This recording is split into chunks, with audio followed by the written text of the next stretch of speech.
Let's face it, your church has so much going on. Worship, fellowship, discipleship, community, ministry, missions, and on and on. In most cases, these tasks have to be done by volunteer church members and leaders who also have other responsibilities at home and work. Tell me if this sounds like you. Your team works so hard on a project. You spend a lot of money and hours planning and making sure everything goes as planned. The day of the event comes and nobody shows up. You and your team get frustrated and discouraged, and you feel like throwing in the towel. Sound like you?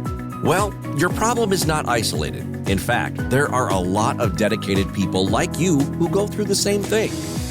As you can see, this is a really big problem. But there's good news. There's a solution, and it's a lot easier than you think. Let me explain. You see, the world is changing, and so is the way we consume and distribute the gospel and information.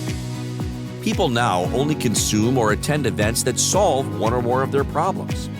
The problem is that we create content or events based on what we think the people will need and not what they actually need.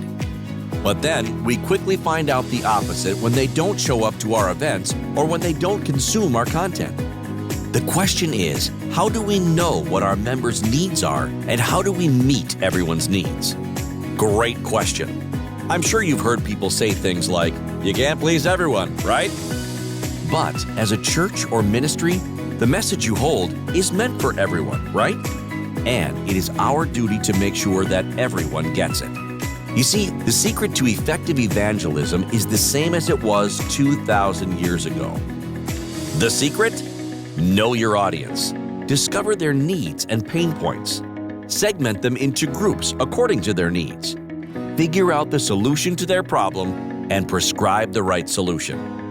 There are so many great examples of this formula being played out in the Bible, but we are going to look at one: the Samaritan woman at the well. Jesus knew exactly who this woman was. He knew her name, her personal life, her needs, and her struggles. He even knew the exact time she went to the well. When Jesus approached the woman, he did it when she was alone at the well. Because Jesus knew her well, he was able to prescribe the right solution to her problem, and what happened after was simply a miracle. She went out and brought everyone to Jesus. In this example, Jesus shows us the power of meeting people's needs and helping them solve their greatest struggles and pain points. You see, without a process, we run a risk of forcing people to consume that which we think they need. The result? 57% of young people who grew up in the church have left the church.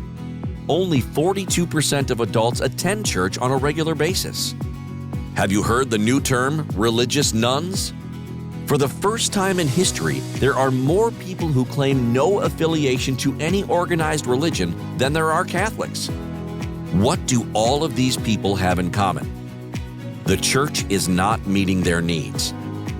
That's why we created the DelMethod, a process used by churches, faith-based nonprofits, and solo evangelists to discover what their audience needs, figure out the solution, and best mode of distribution. The DelMethod is simple to implement, and you will get immediate results. Above all, your members and the larger world Christian community will thank you. Implement the DelMethod today.